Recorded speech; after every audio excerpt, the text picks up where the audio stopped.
US President Joe Biden has signed an executive action that will temporarily halt asylum requests.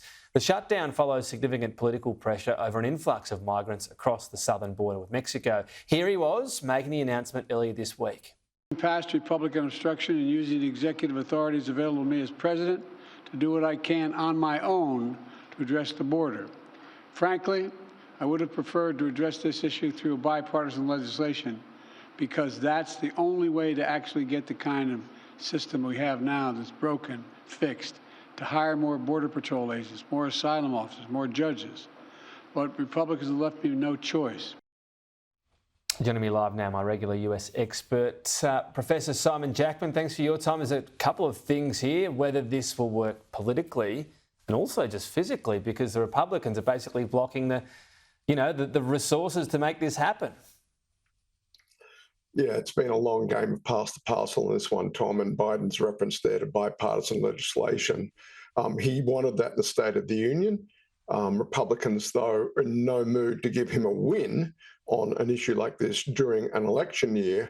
And it's one of these cases, Tom, where the politics of this year dictate that both sides of politics don't want to bring about an outcome they both believe would be in the nation's best interest, for fear of the other side being able to take credit for it. So at the end of the day, with this issue topping the polls in some cases as the most important problem heading into the election, Biden was left with no choice. He had to do what he can off his own desk. And you're right, Tom, without budget authority, there will be limits to what he can do. But the political imperative here to make this issue, tamp down this issue before the election gets any closer, that one out in the end. And when we talk about this issue, as is so often the case, it's got a long history. And there was a time during the Trump administration, Democratic voters were saying, he's going too far, it's too harsh a policy. Is there any semblance of that when you look at those crucial swing states, or does Biden just need to go as hard as he can on this now? Oh, look, I don't think he needs to go as hard as he can. It's delicate politics, Tom, for a Democratic president to be running a hard line on immigration policy, a line that, as your question contemplates, has echoes of Trump-era policy, a very strong stance. And the reason, Tom, is because the Democratic coalition is under a lot of pressure right now. It is split on the Middle East question. And here's another issue where Biden, having to run to the center, risks, in some cases, alienating parts of the left flank of the Democratic base. And remember, in a system that doesn't have compulsory voting, where it's voluntary turnout, you need to keep your base energized at the same time as you're flanking towards the center. And so this is the dilemma for Biden on this issue. But I just think the polls are blinking red on this one. It is perhaps the most important issue in the country at the moment.